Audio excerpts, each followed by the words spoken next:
welcome once again to In the Library with Michelle. and I'm Adrian, and we're coming at you. It's April now. Yeah.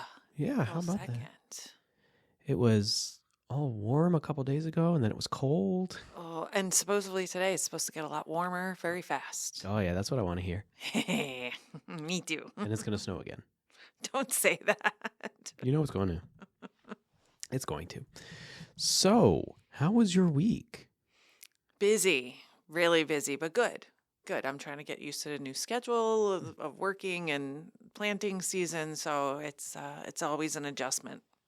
Right. How about you? It's been a busy week. Yeah. Got a lot of projects, a lot of irons in the fire. You know how it goes. Yeah, especially when spring kicks in, for sure. Mm-hmm.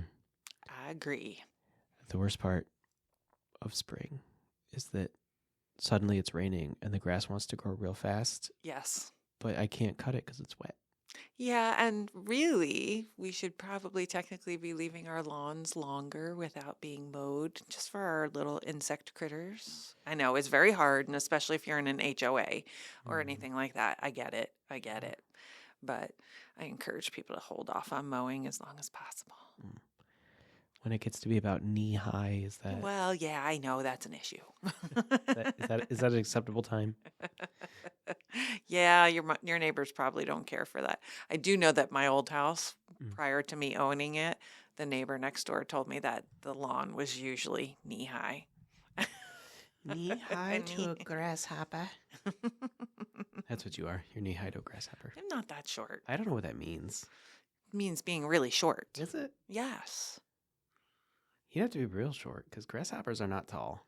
exactly. Weird. Okay. So we're here to talk about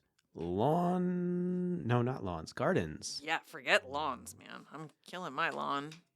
Oh, I do that anyway. I do it on purpose. Oh, I do. So Molly and I took a walk out to the Monarch way stations up front this week, and we got stuff popping like crazy. And what's popping like mad is our wild bergamot. So that is one of the plants I wanted to talk about today. Gonna make some Earl Grey tea? Yes, you actually can. Actually, the whole plant is edible, including the flowers, and the Native Americans used to use it for a lot of healing. So it is a plant you can do a lot with.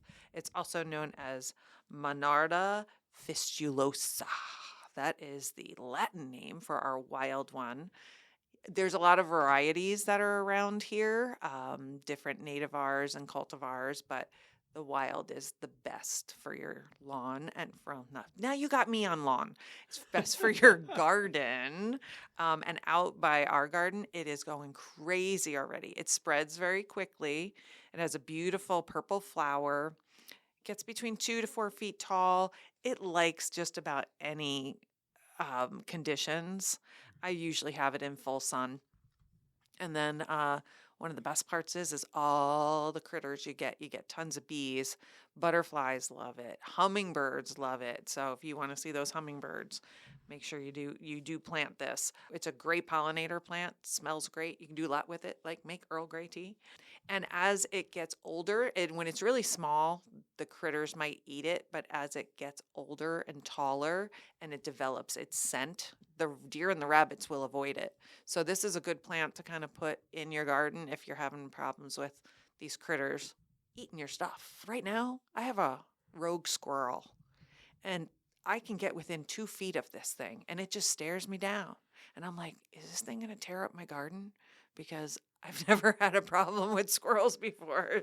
So I think I'm going to be planting a lot of smelly stuff to try to keep them at bay. So it's it is a member of the mint family, this plant. However, it is not invasive because it is native. It can be aggressive, which means it can grow really fast, but that's one of the best parts of it. And if you don't like it, just pull it out of the ground. It's all good. It grows by rhizomes that way. So that was my native plant for the week, since it was going so crazy in our front garden, and it's already wanting to crawl out of there. Well, here's a question you may not know the answer to. Okay, because we're talking about bergamot, right? But then you mentioned the crazy squirrel. Mm-hmm. So one of my neighbors feeds the squirrels. Oh boy, yeah. And so we have dozens of squirrels that live, and they tear up our yard. They're very destructive. They tear up everything trying to bury their peanuts and things. Yep. Are there any plants that you know of that repel squirrels?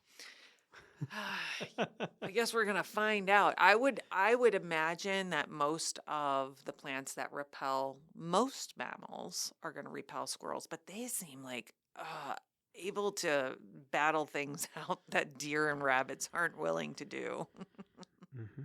So, you know what? Let me do some research on squirrels in general, but they are tough because they do like to bury things and they destroy furniture. They got into my, I have a storage container for all of my cushions for my furniture. They burrow in there and then they get into the cushions and they can be tough. Yeah. Well, I have an issue too. You mentioned the plants that repel mammals. Mm-hmm. I happen to be a mammal. So I don't know if I want too many of those plants in my yard. I find that they smell lovely. And some people, when they smell it, they think, oh, that's really strong. But but you know what? Also, bergamot is used for aromatherapy for depression. Is it? Yeah, it is. So what I'll do a lot of times is I'll dry the leaves and then you can crush them up and you can put them in like salt scrubs or something for your bath, things like that. So it goes really, really nice with grapefruit. So bergamot and grapefruit, those two go together really well. And then it's also, like I said, good for depression. So I know. Interesting. I know. See, didn't think you were going to find that out today. I didn't. Do you want me to talk about my question for the week? Yeah, go for it. So I had a question from a friend recently, and You have friends? I have friends. Isn't that amazing? I'm amazed sometimes too. She and her husband last year were mowing their lawn and taking care of the property, and they both came down with terrible poison ivy. Terrible. Like I can absolutely understand. I am highly allergic to poison ivy. I've been in the hospital more than once for it to get that lovely shot. And then I'm usually on a pack of steroids for like 2 weeks. So I blow up like a tick. It's terrible. It really is. Dwee dum bum bum dwee da. Wrong tick. Wrong tick. So I figured I'd talk about that because she asked me to come over and help her identify it and how can they eradicate it. So I thought I'd first talk about the plant. I could use, okay, so this is true. Go. My house is flanked on either side by poison ivy. Oh boy, yeah. Because apparently it's grown deep under the fence on the one neighbor's side. Yep. And then it grew out of my neighbor on the other side had a garbage bin full of plant debris from when they had cleaned their yard, and they never got rid of it, and the poison ivy grew out of it. And then it spread everywhere. It's super aggressive. That doesn't surprise me. I rip it out at the start of every spring and at the start of every fall, and I cannot kill this thing. Yeah. And that's one of the problems. I also have a neighbor who has poison ivy that's basically climbing up the side of his house. But I went out there to check his yesterday because I want to know whether or not we can go to her yard right now and identify it. I'm not seeing his popping up right now, so I'm going to give it another week before I go to her house. But so poison ivy, believe it or not, eastern poison ivy is a native plant. It is native to us. So I believe it because it grows gangbusters on my property. Yeah. And one of the plants that likes to grow with it is something called jewelweed. And jewelweed is actually, they make ointments to battle poison ivy with jewelweed, which just blows my mind.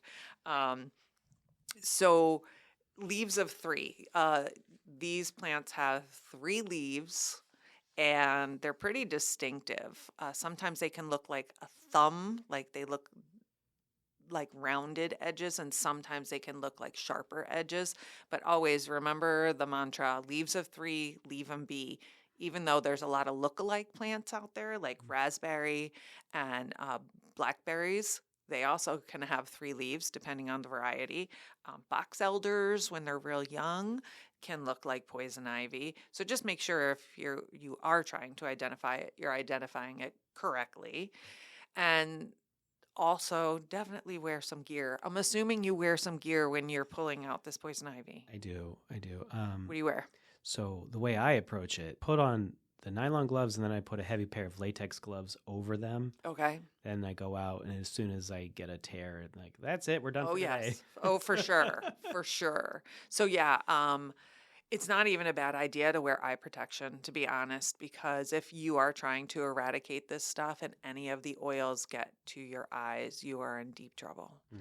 I have had it all over my face and the left side of my neck for my daughter's graduation one year. I thought I was being slick. I had the gloves on and I was just doing regular gardening. I wasn't trying to get rid of poison ivy. And I thought I was being slick and I kept rubbing my shoulder to my face. And I didn't know, and lo and behold, I had to go to my daughter's graduation for high school with my face looking, it was horrible. And people I had students that were like, "What's wrong with your face?" I was like, "Oh, it's just poison ivy." Aside from the fact that it was miserable. Anybody who's had poison ivy knows that even if you have it a little bit, it can be miserable. So yeah, having it all over the side of my face and my neck was not fun. So when you are trying to get rid of poison ivy, you definitely want to wear protective gear. You want to wear those gloves that you can dispose of. I do know some people that wash their gloves. You can do that too, but then just be aware that those oils on that plant can come from the roots, they can come from the leaves, they can come from the stems. All of that can be really, really bad for your skin. One product that I have found helps me when I know I've gotten into poison ivy and I go, ugh, is something called Zanfel. No, we're not paid to say this. I'm just saying it's one of the things that has helped me. It is not cheap. It comes in a tube. Just follow the directions. But that has been one of the things that as soon as I touch poison ivy, I will wash off right away and I will use that. And typically I can keep it from attacking my body like normal. So these are starting to come in right now. So be careful in your garden with this weird weather. They love it to be shady. They love it to be wet. And we have had those kinds of days like that lately. In the fall, they do turn red, which a lot of other things turn red also. And I'm trying to get rid of it at my neighbor's house because I know that it's going to crawl into my yard very soon. So what I do use is something called Stump Stop. It has something in it called triclopyr. I'm pretty sure I'm not saying that right. Triclopyr, something like that. But it is an ingredient in Stump Stop that will help eradicate it. So what I do is I cut it with a pair of shears, which I also have to clean afterwards. You have to clean those really, really well afterwards. And then I spray the stump itself. So I cut it down close to the ground. I spray that part and I walk away. You can also use glyphosate. Glyphosate is another one. But again, these are considered poisons. And this is not something I normally use, but because I know how allergic I am. And I know that if my dog goes out there and she gets it on her, Then it's going to get all over you. Exactly. So cannot take that chance because I know how sensitive I am. And I don't know if animals get poison ivy, to be honest. So I don't know if it would, rub off on her, but I certainly don't want that for her either. So yeah, so those are some ways that you can try to identify and then also find it and then kill it. So I would use those kinds of products in my yard very sparingly, and I really only do it for things that are invasive and or could make my skin fall off. So As one does. I will caution any listeners out there. I have an uncle who he had a habit of just burning all of his yard waste. Glad you're mentioning this. He had a habit of just burning his yard waste, and he did not realize that the strange vine he pulled was poison ivy. And he has permanent lung scarring from inhaling the smoke of a poison ivy plant. I have heard that was possible. Yeah. Oh my, yeah, I'm really glad you mentioned that because I forgot to. But yes, burning that stuff is so bad for you and probably your critters if you have animals around. But oh my gosh, that's terrible. Yeah. What does he have? Like, He sort of, just he has perpetual shortness of breath oh because it my scarred his lungs so gosh. heavily. Just one time burning all that and inhaling the poison ivy. There's your PSA Yeah. today for, yeah, I agree. You want to get rid of that stuff, but throw it in the trash. Don't burn it. Yeah. Yeah, good point. That's fun. Fun times, fun times. Fun time. We only do fun things here. I think we have fun. I'm not sure. We do have fun. Who are you kidding? I don't know. I have fun every day here. All right. So How's your art projects going? Yes. For our listeners out there, this week I followed along with. Where did it go? Okay. Sorry. This week I followed along with the Urban Sketching Handbook: Techniques for Beginners by Suhita Shiro. I cannot pronounce it. Shirodkar. I'll put the book will be on the screen. You can see it. It's in our catalog. You can check it out. I don't have the sketch with me. It's in the other room, but it'll be up on your screen. You can see I followed along with some of her sketching tips, and I drew something near and dear to my heart, the microfilm reader machine. Which we do have here at the Yes. library. If you are interested in checking out some old newspapers, we have some microfilm of some old newspapers. You're free to come I in. remember using those all through high school and college, my first go around in college. And yeah, I use those all the time. Mm-hmm. It's hard to believe they still exist. But we're gonna change gears this time because you know what I got? What? This week's project is origami. You said you were going to do some origami, so I'm Yeah. curious. So if you want to try and follow along, we have the ABC Origami Learn Your Alphabet and Numbers through Origami. 80 cute and easy paper models. Easy. That's You what- sure? Yeah. Okay. This was written by Naoko Ishibashi Okay. and published in 2023 by Tuttle Publishing.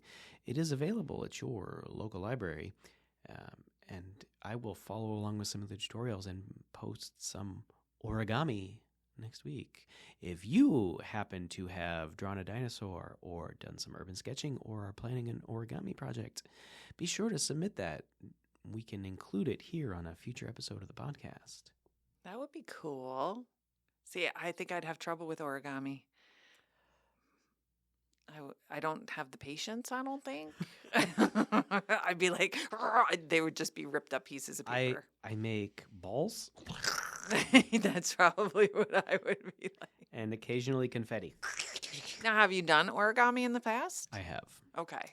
Yes. So you're an experienced origamier? Origamist? Origamist?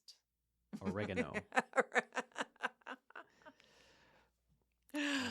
I've never tried it. Have you ever done the 1,000 Cranes for a Wish? No. Hmm.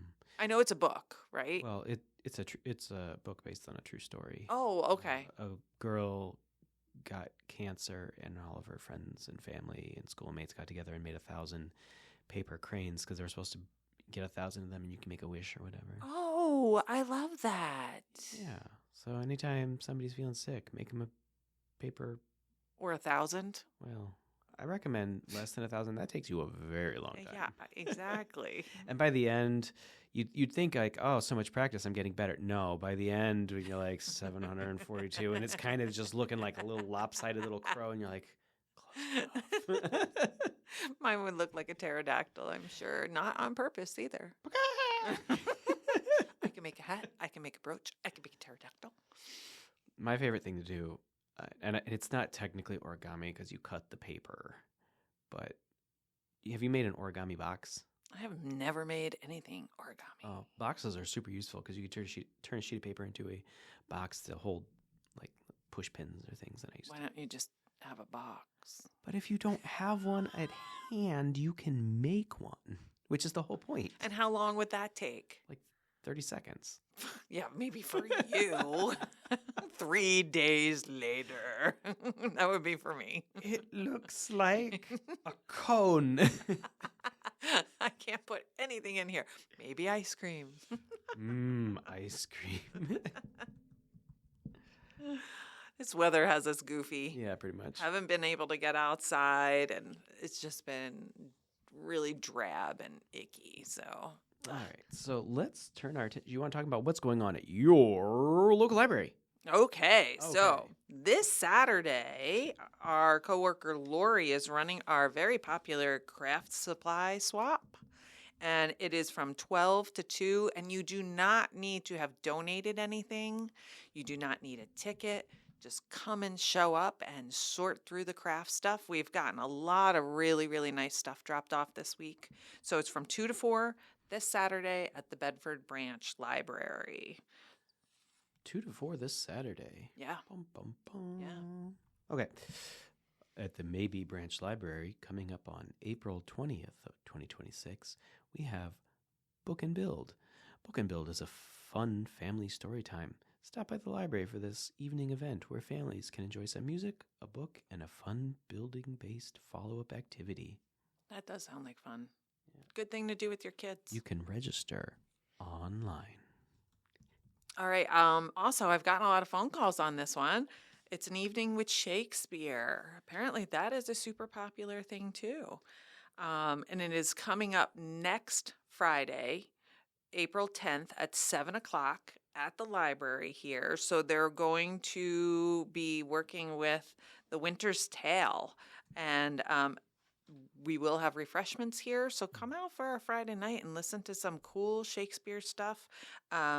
It is a hybrid play that it blends intense tragic moments with the lighthearted pastoral comedy typical of a romance. So I've gotten several calls on that recently. And you do not need to register. Just come on by. And I know technically our library is closed at that time on Fridays, but since this is a special event, they have extended that time only for Shakespeare, not for our library in general. I am concerned, though. It says an evening with Shakespeare. Mm-hmm. It says an evening with Shakespeare. But the famous William Shakespeare is dead. I don't want to spend an evening with him. Maybe they exhumed him. And I assume there's someone whose name like Chuck Shakespeare, and I'm like, I don't know if I want to necessarily spend an evening with some random guy. You don't know that. You haven't met Chuck Shakespeare yet. The Ellis Library and Reference Center is pleased to present Beginning Watercolor Painting Class for Adults. This will be happening on April 16th from 6 to 7:30 p.m. This class is designed for beginning painters. Join Lori, a self-taught artist, excited to share with you what she's learned. All supplies will be provided, but feel free to bring your own if you have them. Be sure to register online. Very cool. I am not the artist type, but that sounds like it would be a cool class. Do you ever see the movie The Disaster Artist? No. Have you ever seen the movie The Room? No, but I've read the book. I just want to say, if I was going to be any kind of artist, that's the kind of artist I would be. I have a feeling. Yeah, okay. I don't know the first one, but I do know the second one, and that was weird. Oh, it's all based on the same thing. All of it. Oh, lovely. Our lovely Friends of the Library has purchased a bunch of native trees. So they've purchased them, and they are going to be allowing everyone to take one tree home with them. This is April 11th and 12th. These trees come from the Monroe Conservation District. They will be small. We're not talking 6-foot trees here, okay? But you do want to transplant them when they're small. They transfer a lot better. The bigger trees don't tend to do so well. So we are going to have Black Hill spruce and white cedar tree seedlings here those days. So come on by and get a free tree and go plant a tree. We're celebrating Earth Day this month, so. What were those trees again? Black Hill spruce and what? Black Hill spruce and white cedar. Yeah. And Molly is going to make sure she has something written up so that people know what kind of conditions they like so that they can go home right away and plant them in the right place. The right plant in the right place. Terrific. Last from me, the Frenchtown Dixie Branch Library is pleased to present Puzzle Wars. The next one is a little ways out. That's on May 28th, 2026. But we encourage you to get practicing and register so that you can be ready for the Puzzle War. Are you a dissectologist? That is a person who enjoys putting together jigsaw puzzles, a puzzle lover. If you are, this program is for you. Come and compete at our Jigsaw Puzzle Wars. We will have 5 teams of up to 4 people competing to see which team can put together their 300 to 500 piece puzzle the fastest. That actually sounds like fun. I have a friend and we used to do puzzles all the time when we would go on vacations together. And it would always, one of us would walk through a room and go, puzzle. That meant that you had to go and work on the puzzle. So, but she is in Georgia, so I don't think that would be reasonable for her to come up here. I did grab a couple more of our flyers for today. Uh-oh. So Jessica's running this. What is citizen science? This is Wednesday, April 15th from 6:30 p.m. to 7:30 p.m. So this is a really cool thing that she's been doing. She gets to Zoom in with actual scientists. And so this one, it's an informational program for you. Jess is going to explain the world of citizen science and introduces the current citizen science kits, then shares with you and tells you how you can get involved. So this is for everyone, students, adults, families, homeschoolers, scouts, anybody who wants to do something like this. And it can be something really cool that you can do with your kids over the summer for sure. Fantastic. Coming to the Bedford Branch Library. Bedford Branch Library. April 23rd from 6 to 7. It is musical bingo. OMG. Of the 60s. Far out, man. Yeah, man. So you do have to register. Okay. So you're going back in time to the 1960s. That's even before my time. Playing musical bingo. Playing all kinds of cool stuff. You're going to, this is brought to you by us. And this looks like a lot of fun. But I don't think I know a lot of the music. Well, so I really enjoy these musical bingos, and I'm a big fan of old style music. Mm-hmm. Right? Like I listen to a lot of oldies, a lot of retro. But listeners out there, I know this is going to disenfranchise most of you, but I don't like the Beatles. Dude, did you just say that to my face? Do you realize I was named after a Beatles song? Do you realize I have a Beatle tattoo? Whatever. I'm just telling we can't be friends anymore, Adrian. I'm sorry. This is not going to work out. Doesn't like the Beatles. One of my best friends is married to a guy, and she's a Beatles freak like I am. He hates the Beatles. So whenever we're together, of course, we play the Beatles just to annoy him a little bit more because we're just not annoying enough, I guess, together. And then one other thing that I've been getting a lot of phone calls on this week is our big tea party. Yeah, our Jane Austen tea party. So it's our 250th anniversary or birthday, I'm sorry. Happy birthday, Jostin. And you know what? She looks fantastic.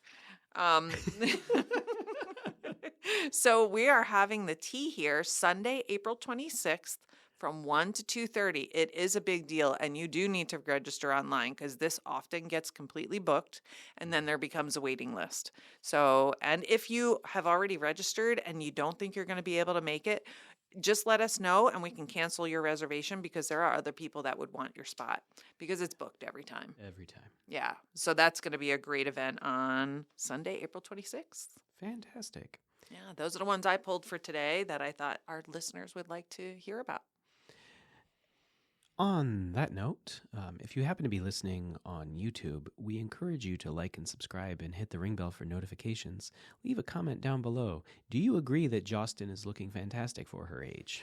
If you happen to be listening on Spotify, please be sure to like the episode and like the page as a whole because it helps us with the algorithm. Sure does. That's it for us. All right. Well, thanks a lot. And we'll talk to you guys next week. Thank you for joining us on In the Library with Michelle. And I'm Adrian.